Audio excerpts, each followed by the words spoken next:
Looking right at us. Great. Good evening, everybody. This is Joe Metallo with Writers of the Future out in Los Angeles. We're talking to one of the judges and one of the winners, and we're going to get him to properly introduce himself in just a second. Remember, guys and girls, this is a yearly thing, and if you think you're a decent writer or a decent illustrator, you should submit, and you can't win if you don't submit. Go ahead. I just realized, and I'm really sorry, I go by different names for each of the things. That's fine. So we're Go. doing writers tonight. So Yeah. So go ahead and introduce yourself properly. Go ahead. Hello, my name is Lazarus Black. Nice to meet you. And what are you?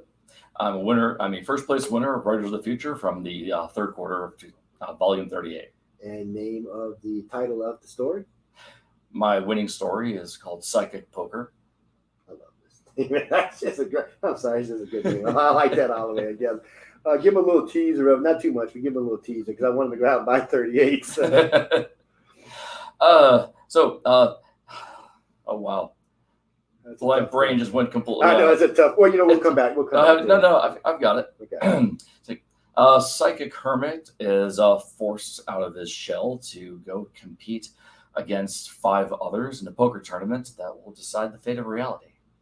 That sounds most interesting. Y'all, guys, the only way you're going to get to feel the whole story is to go out and buy 38. It's volume 38. It won't be available till June. When is it? June? Is that what they said? Yeah, June. June 29th, I think. So, yeah, no, I already got one. Whoever sent that question, you're not getting mine either. I got 2, actually. I got one that they sent me to read, and I got one that's signed and autographed. You're not getting either one. Sorry, guys. This is how it works. Yes, you will get some for Christmas, but not now. And by the way, don't forget, we are out in LA, and I will be on Coast to Coast coming Tuesday, so don't forget about that. And I will be introducing quite a few authors to the fact so they can get on Coast as well.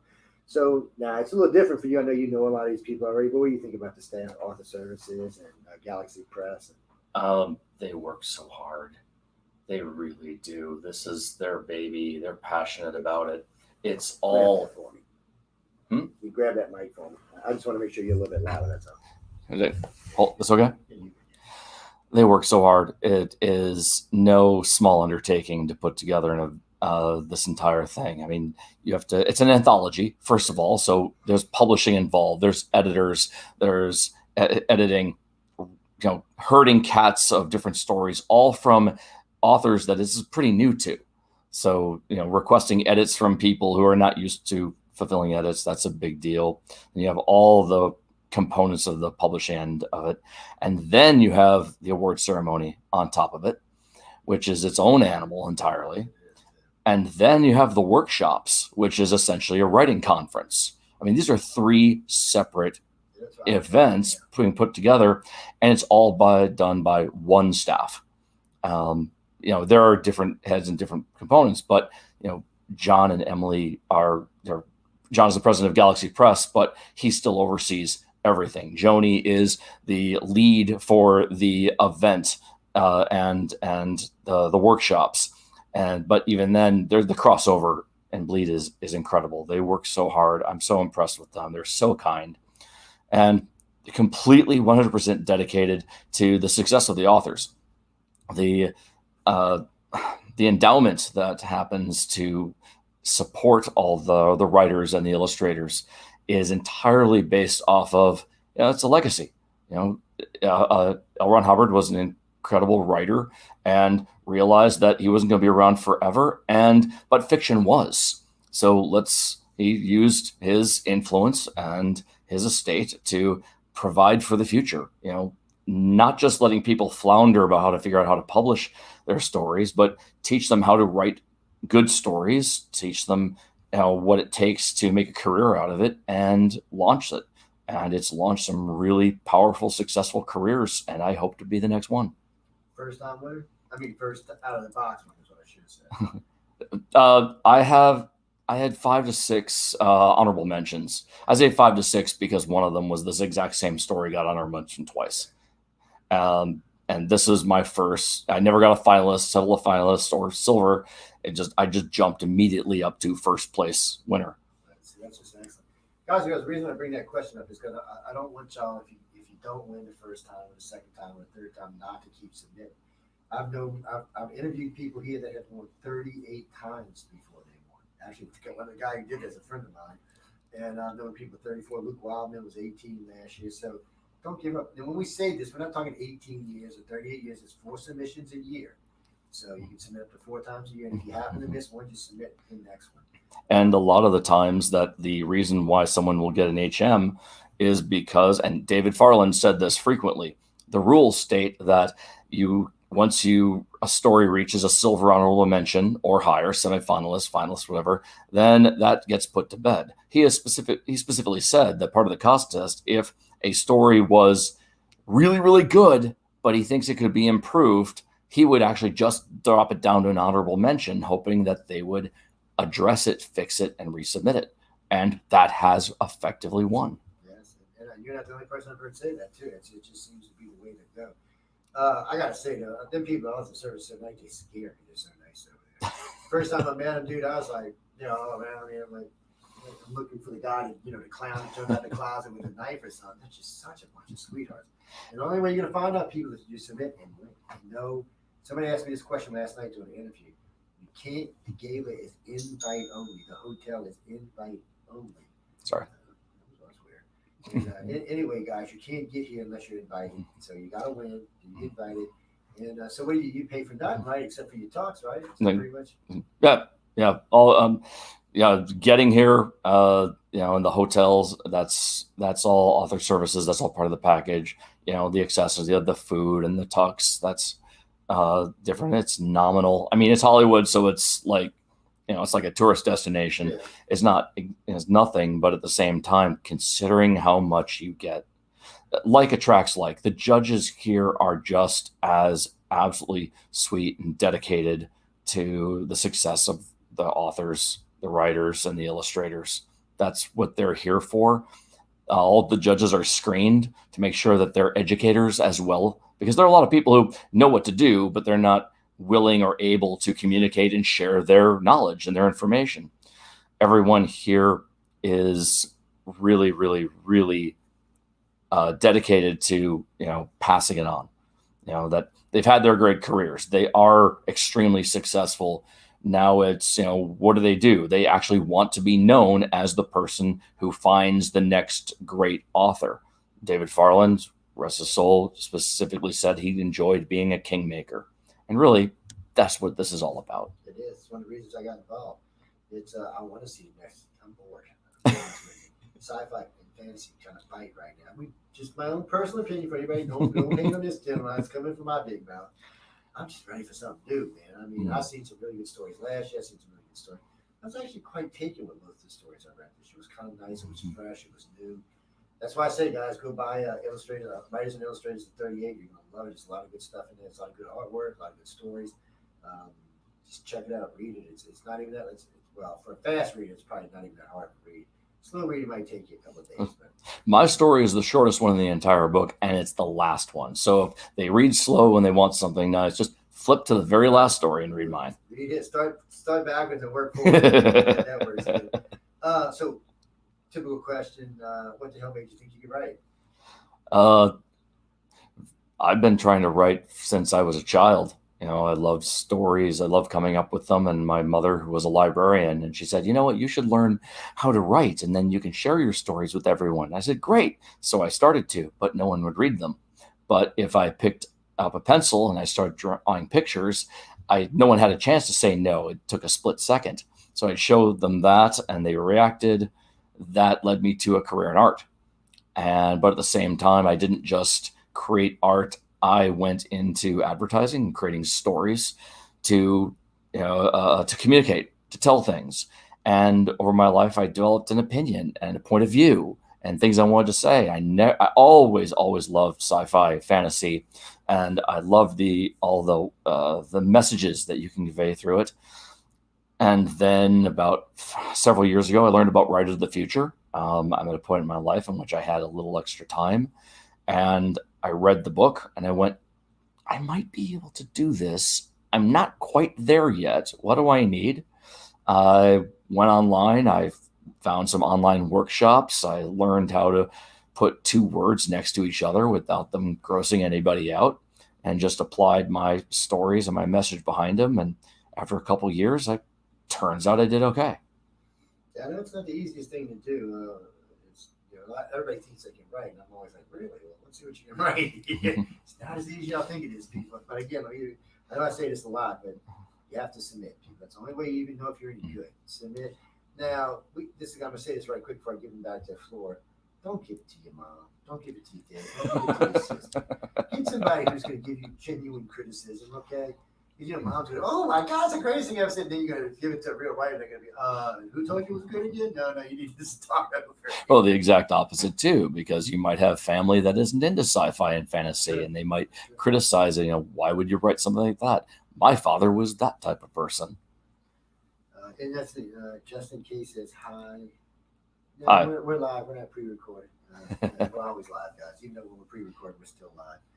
Oh, great! I should have edited myself. You're good. It'll be edited later on. We'll look at them and see. But yeah, they always got live and come back and re-edit them. Now, so you hear what all the judges, they work the hell out of you, don't they? I mean, man, it's non-stop in this place. Yeah, it is. I've been here several times as a judge watching. We put the illustrators through their paces, they put the writers through their paces, and it's interesting to walk through the hotels late at night and see them with their extra projects and see them sitting in the corners and sweat. Something about this year, the group of writers that I was with, they didn't sweat. We didn't write. It was something about the personality, the background. Everyone was here, boots on the ground running. They knew what they were here to do. This is what they wanted. They relished it.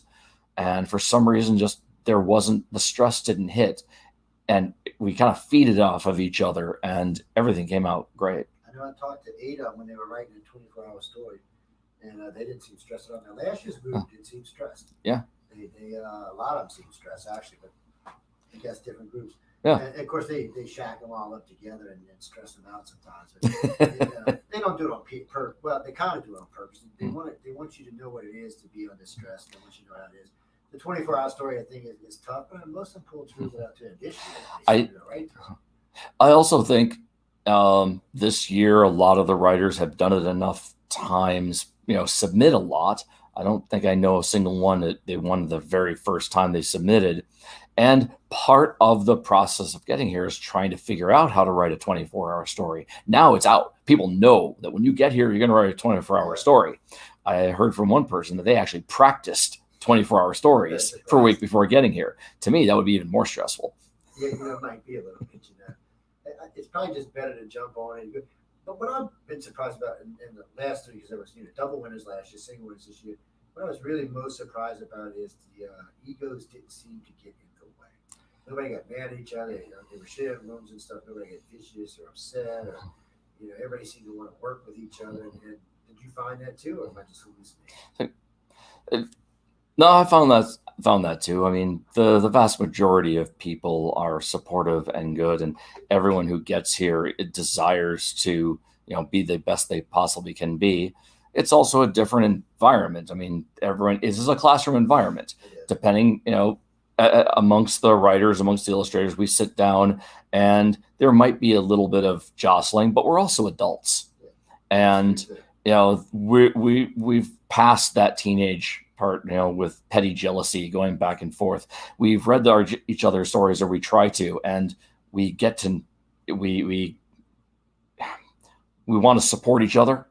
We want to learn. We recognize that person X writes a certain kind of story that I could never write, and I don't want to write. And the fact that they're writing that's fantastic. I can focus on mine. It just wasn't a competitive environment. It was incredibly supportive. Most of the authors I met this year were more into fantasy and sci-fi. Do you have a preference? Or? No, I don't. This story happened to be mild sci-fi. I mean, it's called Psychic Poker. So this story isn't about technology or spaceships, and it's not about magic. So it's more of the speculative fiction, general category. But I have some fantasy novellas up on Kindle, and I have an urban fantasy novel I've just finished, and I have a horror novel that's on the board, and I have love sci-fi, and I will eventually get to it. So, I've talked to a lot of writers over the years. I've done quite a few authors myself in the 25 years I've been at radio, more than 500. Some of them really, really, really big names. And, it's funny. like Nick Pope, he's 9 to 5 writer. He goes every morning, sits down, writes 9 to 5. I don't know how he does that. If I was a writer, I couldn't do that. It would make me crazy. So how do you do it? I mean, it's just whenever it kicks you in, you got to give you time you like to write. Oh, I'm privileged in that I have I'm my own boss. That my wife and I own an art gallery, and so I'm working 7 days a week. But I publish things for her art. I'm printing those things. I'm fulfilling those, fulfilling Patreons for her. And then I sit down at the art gallery at the desk and I write until someone comes in. But additionally, writing is not just putting words down on paper. It's conceptualizing, it's ruminating, it's observing, drawing inspiration. My stories are almost always people based. The character at the beginning of the story is different than who they become at the end of it. So I'm always interacting with people. So I would think that would be harder to write than an alien-based story. Because aliens just becomes pure whatever the hell you want to write about. People got to be a little bit harder because people already have a preconception of what people should be. So you have to write through that to make us all believe wherever you're going with the story. Whereas an alien, we're just going to believe it anyway. Oh, it's an alien. What the hell? We don't care what it turns out to be. So it's got to be a little bit harder. It could be harder.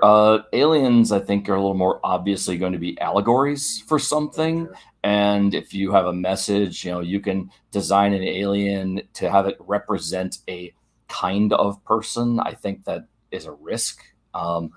With when you're dealing with real people, you deal with real people, then you're dealing with real events, and whatever fantastic elements you throw at them, they have to respond realistically, or it's trite. And it's not. I don't want to say it's not a good story. I'm just going to say that the story isn't about the person. The story is about the events. And it's nice to know you can just when you relax a little bit, you can sit and write when nobody's bothering you. Because when I talk to writers, they all have different ways they want. Like someone want to write late at night, someone want to write early in the morning, someone write whenever they feel like it. I got a friend of mine who likes to write. He likes to get his car out the lakefront, just lay down on the grass and write, bang away a story. I like writing around people. I love being at Starbucks. I love having the door open. I love hearing the voices of people for whatever reason. I'm not even going to speculate. Even when I was in college, I would always leave my dorm room open, and I just enjoyed the noise of people around me. It's funny. I've been talking a lot with the illustrators, and Tom and Larry and I might have a couple drinks talking. And we have similar ways we can't sleep because we'll start in the morning, work till late at night. Tom, they're the same way, and then put some kind of junk sci-fi or something on the screen that they've seen a million times and go sleep. Do you have that problem? Yeah, there's a bit of a white noise factor that happens. But again, I'm incorporating everything into what I'm doing creatively. So if it's something that I've seen a million times before, I don't enjoy it. I'd like to have something different, something new, because I don't want to rehash the same thing, and I certainly don't want to copy what I'm listening to. I usually set something up so that it don't necessarily be new, but it can be something I've seen 100 times. It's got to be just boring enough that I'll go to sleep, not quite entertaining enough to catch me. If it catches my attention a lot, it's over the way. I'm gonna watch it through to the end, no matter what, even if it is something I've seen before. So I strike a happy medium. That's why I ask, because I find about half the people here are like that, and the other half are. I'm more like Kevin J. Anderson's process, and that is really exciting creative music. Prog rock, prog metal. That I may have heard before, but it's engaging and entertaining, and I do find myself pacing my stories around those things. But music's a little different. Yeah, music's a little different. No, Brenda. Actually, Dave Farmer is gone. Sorry, baby. He passed a couple weeks ago. It's been a big thing here. He's going to be missed by everybody here. Absolutely. He was he wasn't the story. What was his position again? He was the coordinating judge of the Writers of the Future. So yeah, he's going to be sorely missed. But they brought in some good people to take his place, and we won't get into that tonight. We'll save that for another show. But they did bring in some good people to take his place. Oh yeah. I like all the judges I've met here. I'm not going to lie. And I know your other half. She's a great judge as well. And everybody I've met here has been really good. The only one last year, Larry Niven, I think I scared. It was a weird thing. I'd walk up to, and he was like walking away. He walked up this year, wrapped his arm on me. Went, "How you doing?" Walked me around. I'm like, okay, I don't know what the difference was. It was weird. he's an older generation. He's he's a little shyer. He's that he's it's sad that people nowadays he doesn't publish as often now as he used to, and that that the greats, we're standing on the shoulders of giants, and we have to read the giants in order to get further. And Larry's novels, Hammer of the Gods, just amazing work. We could not have some of the big blockbuster movies and even recent extremely powerful Netflix show if it weren't for the work that Larry did with his Meteor and Comet stories back in the 70s and 80s. Christopher, all the judges here are famous pretty much. Oh yeah, big authors here. I'm not going to get into all of them, but Austin Scott Card's here, Tim Power here, the guy from Doom was here last year. Sanderson. there's some serious authors here, and I've been amazed. Frankly, they even talk to me because I'm not a writer. They look at me like, what do you want? What do you want? No, they all been great. Everybody that asked for me has been fantastic. They're a great group of people, and they're great teachers. Before I let you go, and you can go and iterate this, but I've learned more about writing, and I'm not a writer, mind you. In the 2 years I've been here, to me, it would make it easier for me to write. I mean, I've learned stuff that I didn't even think about. Mm-hmm. When I listen to them talk, I'm like, really? I didn't know you even did that to write a book. It's a great place, people. So if you get out of here, you need to get out of here to get it. You have to win to get here. You really, really have to win to get here. How you thought the courses went this year? I know they ran a little late this year. What day? No. I think the illustrators ran to 9 and y'all ran to 8. Possibly several years ago, I designed the illustration course and I buried them. Keeping people up to 9 o'clock. Oh, I was merciless. They hated me and they loved me at the same time. There's a lot of stuff to crash in, but they're different tracks. Yeah. With the writers, being on the writer's side and learning that you're absolutely right that there's so much you can learn in such a short period of time, but you still have to put it into practice. Yeah. And no matter what creatively you're doing, to really infuse it, you have to practice and do it. That's what takes the time. I mean, someone can just say, do X, Y, and Z. There are web pages that literally list bullet points. Do it this, do this, do this, do this, do this. But, it might take 200, 300,000 words for it to actually take. Yeah. No, guys, all you can do is submit. You can submit as many times as you want, as long as you're not a professional writer.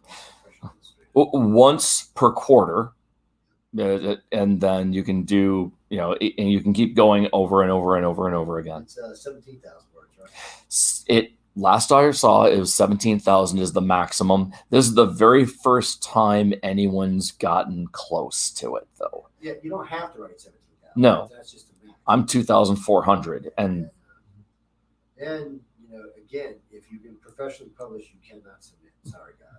The limit is with writers. The limit is, I think it's two professionally paid publications. It's on writersofthefuture.com if you want to go find out. It's over there along with the writers course. It's over there too, so you can check them all out. Wolf cracked me up last year. Wolf's awesome. Wolf was just, he had me laughing so much. Hi, Wolf. Hey, Wolf, you've listened. Actually, I had re-interviewed him because his interview got cut off, but he had me rolling. I'm like, stop it, dude. I'm trying to do it. He stopped it.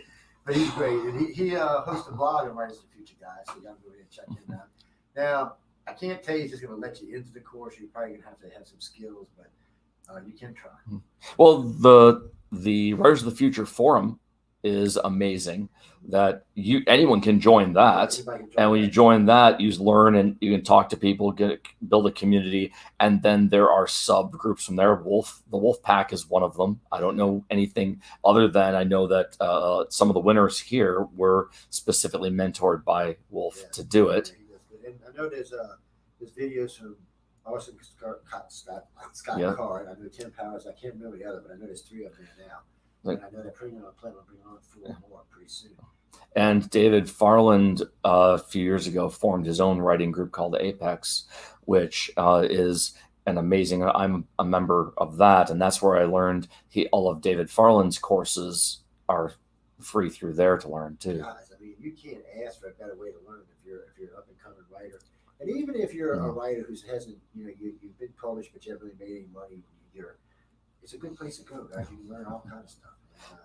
And speculative fiction is the category for science fiction, fantasy, mild horror, things like that. Those are different animals than literary degrees will give you, because they teach things like plot and tropes and things. And those, go ahead. Well, you can't write serious horror, people. No sexual stuff. Right. It's I would think PG-13, maybe PG-17. PG, the idea. So the books are used to promote sci-fi fantasy writing skills among students. So the books go into schools across the country, and and every author provides, not just with their story, entire page of writing prompts to be used in a classroom, so that a teacher could have everyone read a story and then talk about it in class. So it has to be PG. It's one of my favorite things. RG. I guess after a while I get tired of F this. I just get tired of all the cursing and all the clowns that want to kill me and all those zombies. I'm about to tell you now, people, I'm tired of zombies. Just warning y'all, people. I'm going to zombie out on somebody. It's sometimes they just do too much, man. It comes to a point where we got to move on to something else. So the concept of speculative fiction primarily is the what if. What if is the entire point of that story. It is sci-fi, fantasy, horror. What if? What was that, Gene? We'll come back to that later. Let's go. We got a bunch of weirdos coming into the chat now. Oh yes, his name is Lewis. Yeah, that's his name. Yeah, call him. Y'all are insane here tonight. Let me see before I let you out of it. Oh, also before we get into them, I know we were talking about Arthur Services and everybody over there, and a whole bunch of them that are fantastic. I mean, the whole group is. And when you come over here, they put you up at the hotel. They take really, really, really, really, really good care of you. And it's at the Roosevelt, by the way, in Hollywood Boulevard. Yes. Across the street from Grauman's Theater. That's right. So they're taking good care of you here. They're letting you get in Hollywood, have all kind of fun. But you have to be, really, if you're going to make it, you need to be a serious writer, serious artist. I mean, just submit, though, people. I know I say this, I've heard me say this probably a million times now, but submit. Okay? Now, if someone was to commission you, say, on something that you're just not used to writing, would you take it? Something like maybe political sci-fi or something like that. That's a weird question, but. No, that's a valid question. I mean, there's different types of writing and there's different types of art. You create something for yourself and then you're commissioned to do something. I don't think I know of any creative who can do anything that is too far outside of what they personally believe in. But it's devil's in the details. Specifically, what is it? I'm not going to take on certain projects for various reasons, and then there's others I'm like, oh, I wouldn't wait. Oh, you've got there's a twist to that I didn't think about. Who knows? Denise wants to know if you do any non-fiction work. Yes. Long story short, I have written a book on the history of the alphabet. I've written a book on the history of tarot. I've written a lot of pages and documents and lecture series on art illustration and art direction, and I've written travel articles. So, and in advertising, I've written scripts for radio commercials and TV commercials. None got produced, and and copy ads.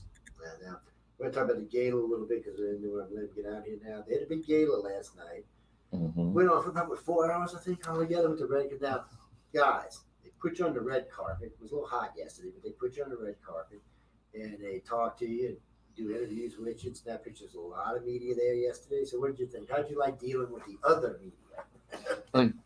I thought it was fun. Yeah, most of the people out there were pretty professional, pretty nice. And I know a lot of them from last year. They know me because last year I went around taking pictures of all the media. I did it again this year, too, because it's, they work hard. Nobody ever pays any attention to them. So I just take pictures and put them randomly all over the place. But so the game itself, how did you like it? You think it was well done, professionally done? I thought it was wonderful. I've seen them a couple times. They're trying to streamline them each time. I think they did some really, really great edits to make this very powerful. The singer at the beginning was Oh, fantastic. was he? I know. I You was know, surprised how powerful a singer he was. and the video of Frank Frazetta. I'm sorry that I love Frank, and to see him in that format talking like this about his own art, it was just amazing. You know, when I was listening to Frank, I got to thinking he contradicts a lot of what I've heard from some of the other artists, and I was just, I don't know anything about art. I mean, other than what I've learned here, I don't know anything about art. When he was talking, because I'm used to talking to illustrators here, and it seemed like he was kind of like an opposite almost. Well, he's the master. First of all, once you reach a level where you are an expert, you have a different opinion of things. Well, I Yeah. like what he said about color because I know there's a lot of people who use heavy color, there's people who don't, and I never really thought about what he was saying before until he said it last night. So I found that interesting. The entire point of a work of art in illustration is to tell a story. You tell a story by directing people's eyes on. You have to look at some. We have to look at things in a particular order. You look at the hero before the villain, and that tells you one story. But if you look at the villain before you tell the hero, before you see the hero, that tells a different story. How do you do that? Color is one way, shapes, positions, and a lot of these illustrators are still learning that. That's why they're the Yeah, future he was illustrators. kicking on some of the other illustrators about the color thing. I kind of got a kick and giggle. I'm sorry, I got a little giggle out of that. No, it's valid. From the little bit of work they showed on the thing, it really he looked like he's very talented, very gifted. Oh, Well, we he's know he is he's because he's the man. I mean, one of the things that I lecture on is I show like 10 different illustrations of 10 different styles, and I ask people, I ask the students, what are the names of each of the illustrators? Every single one of them is Frank. It's because he had so many different styles that he did for so many different ways, and that's one of the ways that you succeed. It's your expertise is not necessarily is not really define your style. yeah, a lot of artists have more than one style. At Exactly. least what I've seen so far. Yeah. I've seen some go painting, and I've seen later on them use a shade entirely different, Mhm. which I didn't know anything. Santa's talking about shade, by the way. I had no idea what he was talking. I sat through two of his courses, like, wow, I never even thought about that. And then Oh. Tom showed me some stuff, because Echo showed me some stuff. And No, she's got like 25 styles, I know. consistent styles. yeah, they are consistent, because when I was looking at her work yesterday, first off, I didn't realize the vivid color she uses in some of her styles. It's really beautiful work. But then I've seen other stuff that seemed to have less color but more definition. And she's got great work. And that's Echo, guys. She did an interview. Her and Tom and Larry were here just yesterday doing an interview. You have to pull it up and listen to the three of them torturing each other. It was a good interview, though. Mhm. But, I was just surprised. But every time I see Frank, I kept thinking about Dean Martin for some reason. Yes, he just screams Dean Martin, I know, doesn't something he? about him It's that the just- hair. Yeah. It's the hand gestures of where you think a cigarette is supposed to be. Yeah, it was just- I don't know, I kept feeling bad saying he's younger, way younger than Dean was. And I'm like, this is something about it. But he seems like a character too, which I always like characters. I've never been really good with mild-mannered people. They don't do well around me because I'm a character myself. So I prefer Really? characters. No. It's more fun to me. And, We had a lot of characters on stage this year. oh, yeah. That was wonderful. I was actually I was tempted to try an accent on stage just to compete, right? Yeah, we had some nice tuxes that Jesse. Todd had his blue one on. Mhm. And then Mike had his gold one on. And somebody else I'm missing something. Oh, that's right. So all three of y'all were standing out. And y'all have to go see what I'm talking about, guys. There's no way I can explain it. You're going to have to watch the game and see what I'm talking about. But it was interesting. But what got me the most, just like last year, everybody was very professional. I know these guys are going to be nervous to stand on stage in front of cameras all over the place. There's a whole live audience out there staring at you. And it's got to be a rough thing to be standing, especially for newbies, man. They did. Author Services does an incredible job of preparing people without necessarily letting them know that they're being prepared. They go up on stage, they familiarize everyone with it. They have a very simple routine. They're very calm. They let people repeat, and and then of course there's support the entire way. Off the stage and nobody lost their mind. Nope. Nobody got too nervous. Well, one person did, but other than that, it can't be an easy thing, guys. I've been on stages many, many times. but in very early days, I got a little nervous. Now I'm like, whatever. It's a stage. Who cares? So, Mm-hmm. I like to sit on the edge of the stage a lot of times. When I'm doing Q&A, I'll do a lecture standing up, which is supposed to. But when I do Q&A, I can sit on the stage. I like to get myself closer to the audience. They like it better, and I like it better. But this wasn't what this was. This wasn't conference people. This was a gala, and everybody was there. Was very, very professional, and everybody who spoke was good. Now, Joni is infamous. So what I mean by that is she's the one that calls everybody. Oh yes. So what did you think when you got? You're like, what I wanted. Because I had several writers tell me, "What do you mean I won? What the hell did I win?" I was like, "What do you mean when you know what you won?" So for me, it was a little bit different because I talk to Joni all the time. Yeah. I'm a judge of the illustrator, so she's constant. She calls me about 6-7 times a year. Okay, we have new illustrations. Make sure that you get it in. Are you going to get it in tonight? Blah blah blah. Sometimes she calls me trying to reach my wife. So she's a taskmaster. I love her. I do. I love her. You have to be because this is herding cats. Oh, yeah. So I got out of a car at a parking lot. I'm going into a mall. That phone rings. I pick it up. And I see it's Joni, and I pick up and I know that my stories are out, but at the same time, the judging happens about the same time. I'm completely expecting it to be about my judging aspect, or for my wife, and she say, okay, Laz, so we have a situation here. I'm like, okay. Say, well, are you ready for this? I'm like, I stop in the mall in the middle of traffic.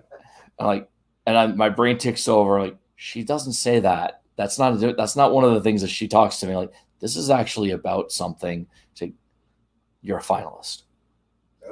And I'm like, oh, okay. She's like, all right, so here's what happens. She explains there are 8 finalists, and then those 8 finalists are then brought up for a next round of judging, and then 3 winners are selected of those 8. She's like, this is going to take a couple days, but so you're not going to be judging this round for a little while. So this is over. We need to get this under control. Make sure people understand that this is anonymous. I'm like, yes, okay. So you're not allowed to tell anybody. Okay, we're going to put your just hold off for a couple days, and we'll let you know on that. So so I stress out for the next couple days. I mean, it's an honor to be a finalist. It really is. But you always want that win. Yeah, you always want that extra win. Right. What is it? Every day is what? 3 picked or 4 picked? There's one a quarter. 3. There's 3 winners every 3 months. So a quarter is 3 months. So there are 3 out of. There's a first place, a second place, a third place each quarter. At the end of the year, each of the 4 first place winners are then eligible for the grand prize, the big one. So a couple days later, I'm at my art gallery, and my wife comes in. She said, she comes in and she's like, I'm going to go into the back of the kitchen and make some dinner. I'm like, okay, I'm waiting for people to come in. And then my phone rings, and it's Joni. And I'm like, hi, Joni. And she's like, are you ready for this? And I'm like, uh-oh. But I can hear a slight smile in it, and I'm like, oh my God. And she's like, first place. She gets really quiet. She's first place. Oh yeah. I mean, I was expecting finalists. I was hoping for second or third. First place is a completely different feeling. And I curse out loud, very loudly.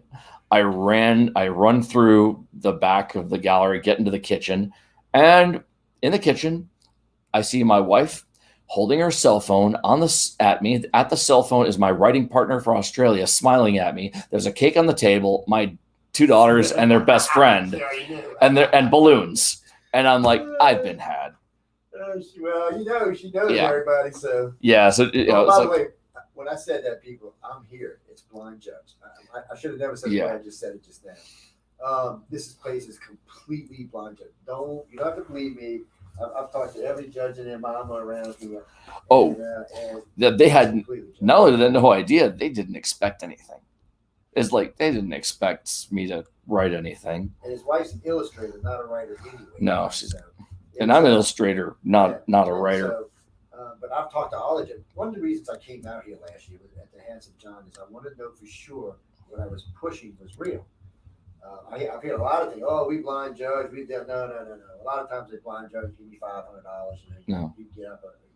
Sometimes it'll be, oh, we'll let you in, but if you want to get up to talent pool, give me 500. We'll get you up there fast. Give me 1,000. Get you up there even faster. And then all of a sudden you don't win nothing. You're just out $1,500. So and another aspect that that all of us, all the judges are educators outside of us. That's just our personality. If we recognize something, we disavow. Absolutely, we cannot judge this. Hey, Joni. It's one of the reasons why Joni gets frustrated, because it'll be like, oh, this is great, except I kind of recognize the style, or I kind of recognize something, so they disavow themselves from the judging cert. And nobody expected this from me. It's I gotta say, because of all y'all and other judges and a couple people I've talked to here, I've actually written 7,000 words. God only knows what it's worth. I mean, let's be honest, because I'm a rookie at best. And Emily's like, you to submit it. I said no, because for some reason none of the stories that end up being like 55,000 words, because it's about an 11-day thing, and it's gonna probably take me another 8 months to finish it. But because they encourage me so much, and people, let me tell you this now. I'm friends with all of them up here, and it don't matter. If it stinks, I'm not kidding. No. I don't have to worry about it. No. Matter of fact, they may even recognize, oh, this Joe, just toss this now, man. It's a great thing to really come here and find out that's exactly what they said. There's no funny business, no funky business. They pay to fly you out here. They pay for your hotel. They pay for your food. They set you up, bring you this beautiful gala. They give you trophies. I mean, I don't know what else you can ask for free. That is 1,000,000% correct. It is the most reputable contest of its kind in the entire world. Oh, additionally, writers and artists keep their copyrights. Yes, that's a big thing. This is, there are contests out there that charge. There are contests that charge where you send, and even if they don't publish you, they keep your copyrights. That avoid those. If you submit to this one, but avoid those is more importantly. Yeah, because I've actually talked to a few people like that happen. They're like, well, they kept my copyrights. Writers Future. I said, no, Writers Future lets you use it. They give it back to you. First printing rights. That's it. Yeah, I said, yeah, that's exactly what it is. And I said, guys, it's still your story. Mm-hmm. And people, and that's one of the reasons I wanted to meet everybody, because this way I can really get behind them. They know I'm being serious, because I have a big audience and they know when I'm bullshitting and when I'm not. And so now I feel comfortable with talking about it. I feel comfortable when I'm asked at lectures, because it's become a weird thing for me. I'll be lecturing about something totally different. And when I do the Q&A at the end, aren't you affiliated with Writers of the Future? I said, no, I'm pressed for Writers of the Future. I said, I'm not affiliated the way you think. Well, can you tell me? I said, yes. I can tell you to go to writers.com and submit. It's totally free. If you writersofthefuture.com. Writersofthefuture.com. I'm thinking galaxypress.com. Writersofthefuture.com. You go over there and submit. Y'all know it's all over my website, so you can find it over there. Submit. Take the course if you're a rookie. But until you go here, you're not going to know what Lazarus and I are talking about. You need to go explore the thing, see what's going on. The course is free, by the way. Yeah, there's a small online course. There are courses everywhere. Take all of them. They're worth it. And learn your trade. Get out there and do it. Glinda, yes, I know you bang out a book every 2 months because you're crazy.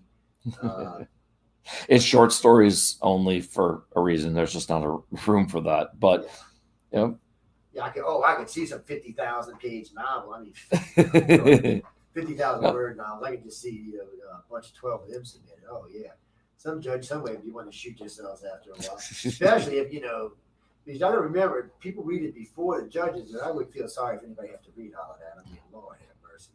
And, well, I guess there's one piece of advice to remind people want to submit, that they don't read every story all the way through. Yeah, that's what I heard. They read the first page or two at first. And if it doesn't capture the first page or two, they set aside, say, thank you, no, and then they move on. So focus on your first 2 pages and make sure that, those are great. Make sure what you're doing grabs the judges or the pre-judges. Make sure that whatever you put in there makes this grabs them. Because he's right. They're not going to go wait for 10, 15, 20, 30 pages in to see what's going on. Even if it may be good that for them, they're not going to do that. So you really need to get out there and get the book jumping and hopping. And just make it feel real. We're only talking short stories here. We're not talking novels.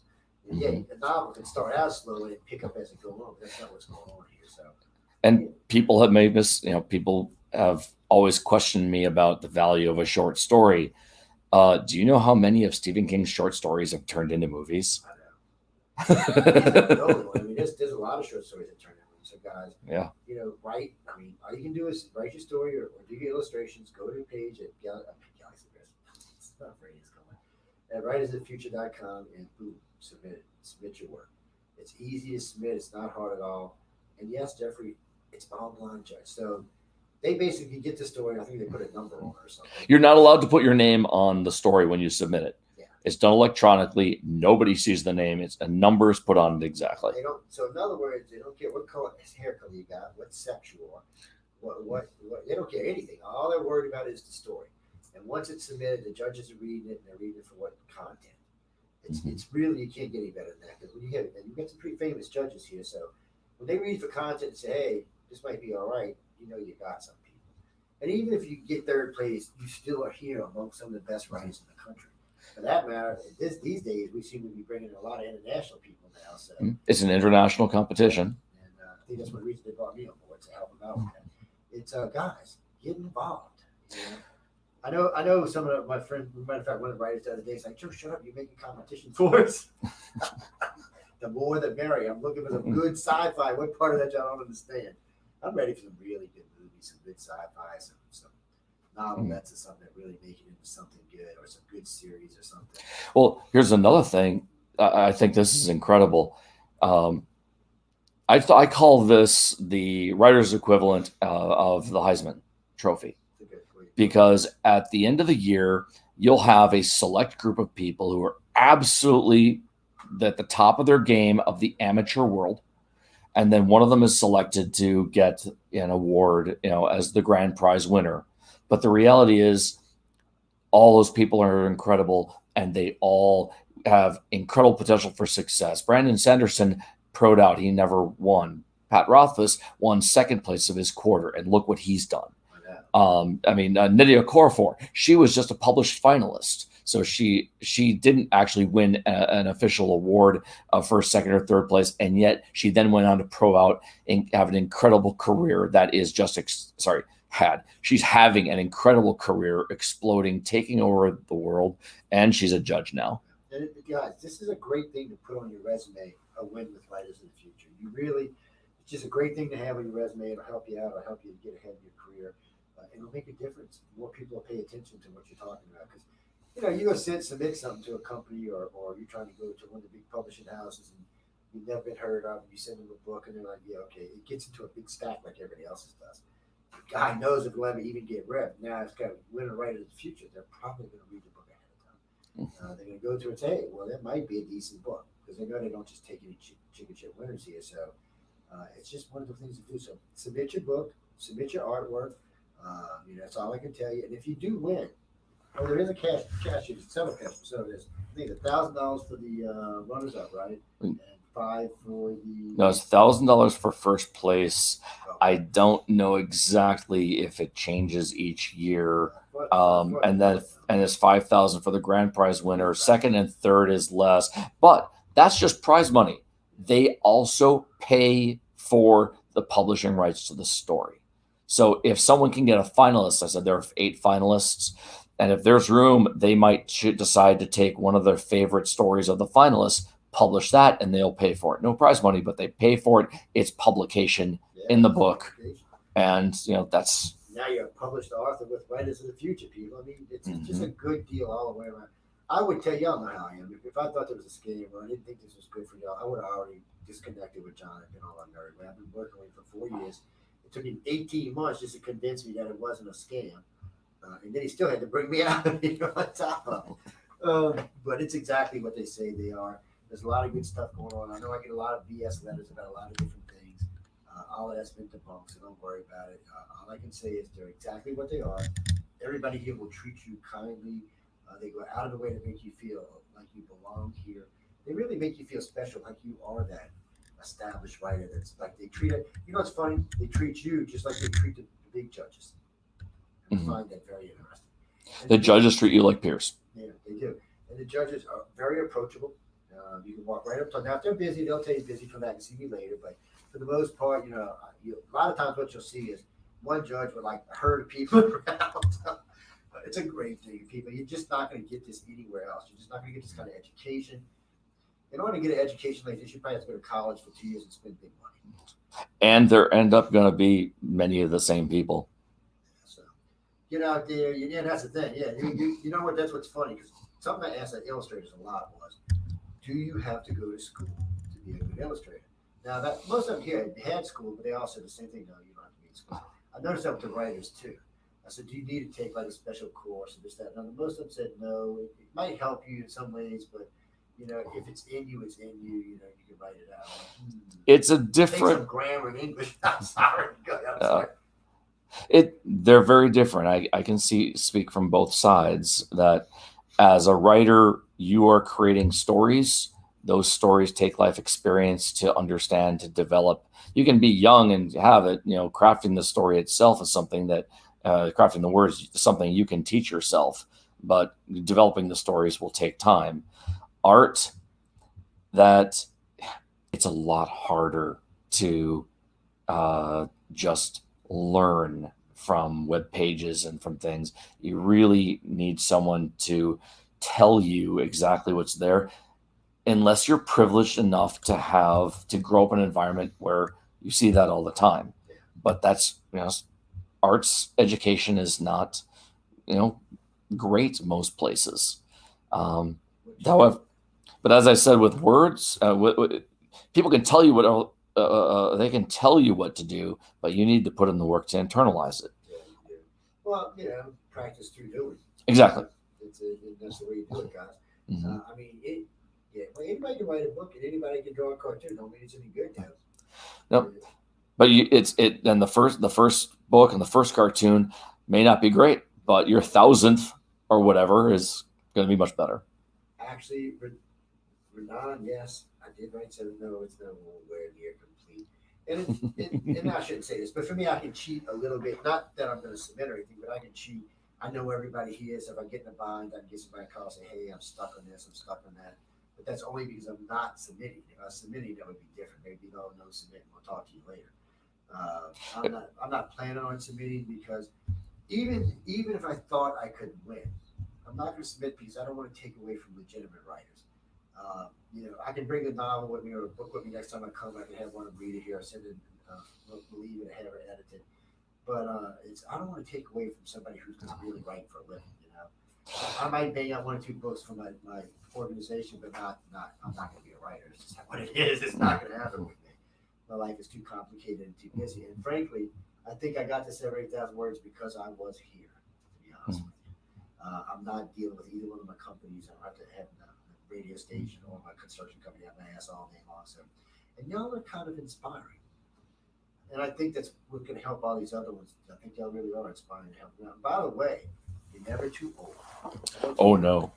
So, or too young, yeah. Our last year was 17 and 68. I think this year was 17 and 72. I think. Don't quote me because I'm not sure, but come on. And I've talked to a couple one of the winners last year. Him and I had a long talk, and he's going to be on with us later on. He was 68 years old. He just wrote his first novel, and he won. And he was happy as could be. And he's planning on writing some more books, so hopefully we'll get something good out of it and move on. So, doesn't matter what age you are, just submit. Really, just submit. Yeah, we had people at the gala at the book signing come in and say how inspired they were. They're older and they thought their time has passed. I was like, no, and they're going to start submitting. Yeah, Raymond. No, how old are you? 55? You're a little bit. I'm 50. See, there you go. And so submit. If you think you can submit. Yeah, go ahead. No, Nick Redfern can't submit. He's a big time publisher. He's got like 140 books to his name. How he does? Don't even ask. I don't know how he does that. 9 to 5 writers. Yeah, he writes like paranormal stuff, ghosties, cryptozoology, stuff like that. And it's kind of like it's a novel, but kind of like a documentary all rolled into one. Mm-hmm. I don't know how he does that. Well, then you've got Dean Wesley Smith, who just Oh, Dean is something else, man. He's a machine. Yeah. He's a machine. If y'all know who he is, looking, but Dean Wesley is interesting. He's judging here now. He's involved more into the thing. Matter of fact, poor Dean last year, him and I were having a drink at the bar downstairs, right? Just chatting about different things. and this little herd came up and started harassing about what's an L corp, what's an S corp, what's a corporation, and D knows the answers to it. He was trying to explain it to it. These kids were getting more and more confused. I just said, look, I said L corp is living wild, guilty. You use that when you don't have no money. I said S corp is when you make a little money, man, 100 grand, 200 grand, use S corp. I said once you break a million, get a corporation. He said, "Oh yeah." I said, "Yeah, think of it like that." I said, "Because that way you don't have to be worried about a corporation right now." it's just one thing. But that's also stuff they talk about here. They talk about getting you published, what you should do, how you should deal with your money. It's just the course is very, very complete in so many ways, and so many of the judges are just so hands-on that it really tickles me, to be honest with you. But anyway, I know you're going to be getting any parting words. Anything else you want to tell anybody? Submit. Because you know what, I think the this phrase I've heard a couple times over the years associated with this content is that all creatives rise together. There is room for all of us. The world is devouring content. They will never stop. And, there's no reason for rivalry. I'm not sitting here going, I'm not afraid of anyone submitting just because, and just like the judges here are not afraid of me. Like we're all here together because, when I succeed, not if, when I start publishing well, it's going to reflect good on them and I'm going to pass it on to people below me. So again, submit people because you can't win without submitting. You can't come out here submitting. You can't even go to Gable without submitting. Well, unless you're a famous movie star, then you might get invited. But other than that, no, I had two people yesterday went gate crash while we were there. Yep, that happens every year. And I looked at him and I said, and I didn't want to say anything. It might have been somebody I didn't know. So I asked the guy, I said, no, they're going away. They don't belong. And that was somewhere else.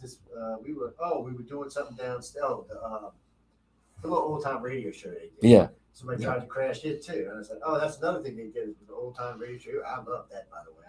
I don't know why I loved it so much, but it was funny. It was a lot of fun to listen to. It was fun. It was about 45 minutes or so. Something like that. It was really fun. It was a lot of fun. There was 4 guys on stage. No, they didn't record any of that stuff. They didn't record any of the classes either. So the presentations, there are YouTube channels where you can find the L. Ron Hubbard Theater, and they do a bunch of those radio programs and stuff on there. And as far as L. Ron Hubbard goes, you don't pay attention to the media. That's all I can tell you. I had the same opinion that a lot of people write to me about. I spent a lot of time reading his books and a lot of time going back and listening to some of his old audio clips in his own voice. He reminds me a lot of myself. He's ambitious. He liked to talk about things that he knew about. He was always trying to get into some kind of trouble. He just, the man was a captain. He captained 2 ships while he was in the Navy, 2 corvettes. He learned how to fly. He was one of 365 of the first people to get his hand glider's license. He was also a pilot. He went to Taipei. He went all over the world, and he developed a lot of things. And then he actually developed a way to help the soldiers in the Navy to heal faster. He's not what y'all think he is. All I can tell you is what I know about the man, and it's not what the media told me. And in volume 38, there's an article he wrote from 1930 something where he was petitioning his fellow writers about why they should write stronger female lead characters. That's true too. Well, there's several things I noticed that he wrote that he was ahead of, like when he wanted to form the official Air Force, or for the Navy, he wanted to do it for the Navy. I still remember the general talking about that last night, saying I'm in the Air Force. I thought that was laughing. That's the first I'd heard any of that. Yeah, but there's a lot of stuff. But John's been real good, because I didn't know who he was. And all I could go by is NBC, ABC, CBS, and the media. What's been said about it for the last 2 decades. And I found out that somebody been lying, people. That's all I can tell you. I will do, after I talk with John and Author Services, I will do a featured article on him in my own words, so y'all can get a better understanding of what I know about the man, just to dispel some of the rumors and stuff that went on. Every human being is complicated. Yes. I've read a lot of his material, and I'll tell you this: I love some of his artwork from back in the day. It's so Steve kind of artwork. But anyway, but a lot of him is in his stories. Mm-hmm. He was very funny about going places and learning things, so he could write about things. So he was a very interesting. Of course, I did like the idea he liked to run around his corduroys all the time, and his flannel shoes and stuff. But I tell you what, there was a couple of articles I seen him in a couple of old TV vids, or I should say real vids. Man, you wouldn't know the man was a millionaire when you see him play when he was dressed. You'd be like, what the hell? It was hilarious. But learn about him before you criticize. And you know I say this all the time, not just about L1, for a lot of different people. Before you criticize, educate yourself on the subject matter. That's all I can tell you. But I know we got to go. I got matters to get out here. I got to go get me some dinner. Until next week, have some fun. We'll be back on regular broadcast schedule starting Tuesday. I won't be back Monday, but Michelle will be taking care of that. Until then, have some fun, enjoy your life, and submit. Whether it's art, writing, just submit. What's the worst thing they can? Well, before we go, what's the worst thing that are they going to be mean to? Oh, please don't submit again. Oh, that was the worst thing I ever read. Have you ever heard them do anything like that? Nope. Just They're just not the kind of people here. I'm telling you. If you win, you come here. They're so nice. You're going to be like, whoa! It's like the Twilight Zone. They're kind of nice, kind of thing. They're just great people. Well, no, good night. Stay tuned for whatever's coming up next. Michelle's got the reins tonight, so I will see y'all all Tuesday and have some fun. good night.